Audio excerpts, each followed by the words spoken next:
All right, on the line with me now is a very close friend of mine, personal friend of mine. He's broke bread with me at Armed American Radio Ranch before, Dr. John Edeen. And Dr. John Edeen is here representing Doctors for Responsible Gun Ownership, DRGO, suppressors. Tell us what's happening. John, you write about this stuff a lot, and welcome to the program, my friend. Always a pleasure to have you. But what is DRGO concerned about suppressors for? Well, first of all, I didn't write this one. We actually had 4 ear, nose, and throat surgeons write this, including Timothy Wheeler, who founded Doctors for Responsible Gun Ownership. But what we're talking about is it's a position paper in favor of firearm suppressors to prevent hearing loss. Now, there are bills in front of Congress right now, H.R. 367 and S59, called the Hearing Protection Act of 2017. And what this act is designed to do is to take suppressors off the National Firearms Act restricted list, where you have to pay a $200 tax and wait like 9 months to a year to get one. And it would make it so that suppressors are treated like a firearm. So you just fill out the 4473 form and do your background check and walk out the door with it. But the issue really is that firearms cause noise-induced hearing loss. And the problem is that most of this type of hearing loss is permanent. And so if you look at the CDC, they say about 15% of adults or nearly 38 million Americans have hearing problems. And it's actually the most prevalent service-connected disability among veterans. And over 100 million Americans who own guns are at risk for gunshot-induced, noise-induced hearing loss. And even bystanders are affected by this. The thing is, the muzzle blast from a firearm can be somewhere around 170 to 180 decibels. And permanent hearing loss happens somewhere around 140. Regular earmuffs and earplugs only attenuate about 20 to 30 decibels, which still makes it in the dangerous range, or at least borderline dangerous. Also, there is a blast wave in addition to the noise that actually pushes up against your eardrum and causes, and it's 1,000 times stronger than the noise itself. So the only thing that really is effective to prevent hearing loss is a suppressor, which attenuates that blast wave and decreases the force in your ear. The vibration caused by that noise actually damages the neural hair cells inside the cochlea of the ear, and the body's not able to repair that if you get severe damage.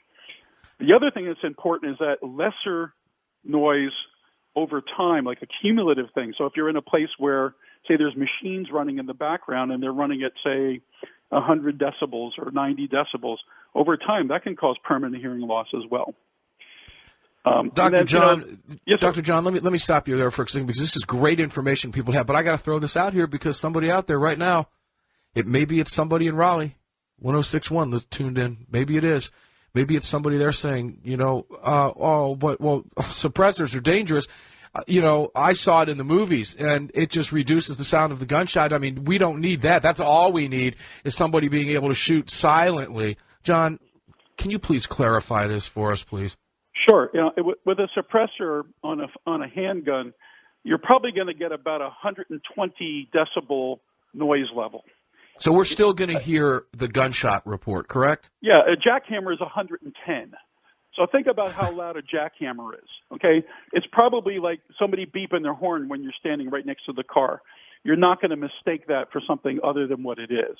Well, wait a minute. What about the movies that show me millions and millions of people, not just me, that a suppressed firearm or a silenced firearm, because they call them silencers. They're not silencers. They're suppressors. They suppress the sound. They don't silence the sound. Words mean things, folks. They mean things. Okay, this is how we take the language back from the left, who has owned it when it comes to firearms for years. It's a different rabbit hole. I'm going to have to go keep myself. Stay focused, John. But here's the thing. Here's where I'm going with that. What about those in the movies that, we all see in the movies, silencers make my gun go. Yeah, that's the Foley artist, by the way. That's actually put in after the movie has been filmed. They actually have a soundtrack. And so this is all just Hollywood magic. Okay, it's what they want you to think. And, basically it's brainwashing. They're brainwashing you to think that a silencer actually causes silence. If you've ever stood next to a firearm when a suppressor on it goes off, it's still loud. You'll still jump. If you walk into a range and you have your back turned, the first time, it doesn't matter how experienced of a shooter how experienced of a shooter, I'll get it out, you are. When you walk into a range, that first gunshot goes off and you'll flinch. It doesn't matter who you are. You'll flinch. You'll hear it. The same thing will happen if it's a suppressed firearm. Yeah. I mean, most ranges are 160 decibels or greater. So if you're in an indoor range and some guy's lighting off a 357 in the stall next to you, not only do you hear it, but you feel it. How many of us have experienced that? That blast wave is what causes the hearing damage, even with earmuffs and, plugs, combination of both. It doesn't make a difference because you're only getting a 30 decibel attenuation from that.